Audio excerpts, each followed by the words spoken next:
Okay, let's unpack this. Today, we're diving deep into the recent, pretty dramatic escalation between Iran and Israel. Right. It's shifted quite a bit. Yeah, and what makes this moment so critical, really, is the direct U.S. involvement. That's a profound change from, the long-standing proxy conflict we've mostly seen. Definitely a different phase. So we'll explore the latest developments, the actual military strikes, the diplomatic fallout, and, importantly, the human cost. Our mission here is simple: get you up to speed quickly on what's really happening and why these details matter so much right now. And here's where it gets really interesting. What our sources are revealing about the specifics of U.S. actions might actually surprise you.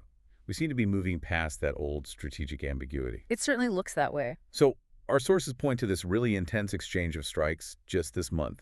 Israel kicked things off with Operation Rising Lion. That was June 13th. They went after Iranian nuclear and key military sites. Citing concerns over the nuclear program, yeah. Exactly. And Iran's response, pretty swift.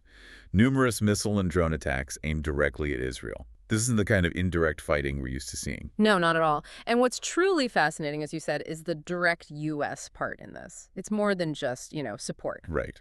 On June 22nd, President Trump actually confirmed U.S. strikes. He stated they completely and totally obliterated Iran's Fordo, Natanz, and Isfahan nuclear sites. Obliterated. Strong words. Very strong. And sources report B-2 bombers were involved. Those are the stealth aircraft. Long range, very precise. So hitting Fordo and Cannes, those are the main enrichment places. Exactly. Those two, plus Isfahan, which is key for their nuclear tech development. Hitting those specific sites, well, it signals a very direct, very impactful intervention. This isn't just sending more aid, it's boots off the ground, direct military action. And the human toll. Well, it's been substantial, hasn't it? Tragically so. Yes, the numbers are grim. Iranian state media is reporting over 430 people killed, maybe 3,500 injured in Iran from the Israeli strikes. And then, in Israel, reports say at least 24 civilians killed, over 1,200 injured by those Iranian missile attacks. It's just a sobering reminder of the immediate cost. It is. And if we connect this back to the bigger picture, the targeting itself is interesting.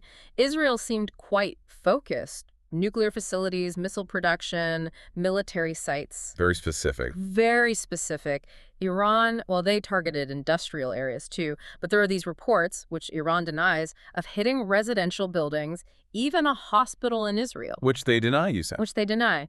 The International Atomic Energy Agency, the IAEA, they did confirm a centrifuge workshop was hit at an Iranian site. Okay. Now, they noted no nuclear material was present there at the time, but still, the act of targeting nuclear facilities, even ones without material right then, it raises serious questions about, regional consequences, setting a dangerous precedent, perhaps. Yeah, that's a major concern.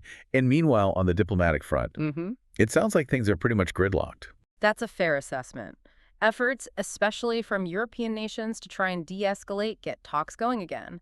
They've largely failed to gain traction. So what's the block? Well, Iran's foreign minister has said publicly they're only open to diplomacy once, quote, Israeli aggression stops. That's their stance. A precondition. Right. And regionally, the warnings are getting louder. Officials in Iraq, in Turkey, they're deeply concerned about this spinning out into a wider conflict. With impacts on energy supplies, the Strait of Hormuz, all of that. Exactly. Critical choke points. And Turkey's President Erdogan, he actually called it a point of no return. Wow. Yeah, and he announced plans to boost Turkey's own missile production. That's a clear sign people are worried about a regional arms race really taking off. And adding to all this complexity, just getting reliable information out of Iran is tough, right? Yes. With internet shutdowns. Incredibly difficult. That makes assessing the situation on the ground much harder. And beyond the missiles and politics, there are humanitarian issues building too. The UN's reporting a significant rise in acutely malnourished children in Gaza. Yes, that crisis continues, and it's being made worse by the broader regional tensions, including Israel blocking fuel deliveries into Gaza, which affects aid, hospitals, everything. So, pulling this all together, what does this actually mean for you, the listener? Our sources make it pretty clear. Iran and Israel, no diplomatic relations since '79, openly hostile. They're now in direct military confrontation. Stark shift. A huge shift from the proxy stuff. And that fuels these very real fears of a wider regional war. Israel sees Iran's nuclear program as, well, an existential threat. While Iran insists it's peaceful. Right. that core disagreement remains. Yeah, The bottom line seems to be it's highly volatile, and the old rules, whatever they were, seem to have changed fundamentally. So we've explored the complexities, the immediate impacts of this really rapidly escalating conflict in this deep dive. Yeah, and looking ahead, it really raises a critical question. In a world where even supposedly peaceful nuclear programs become direct military targets and getting information is so hard, what truly defines a point of no return for stability in the region?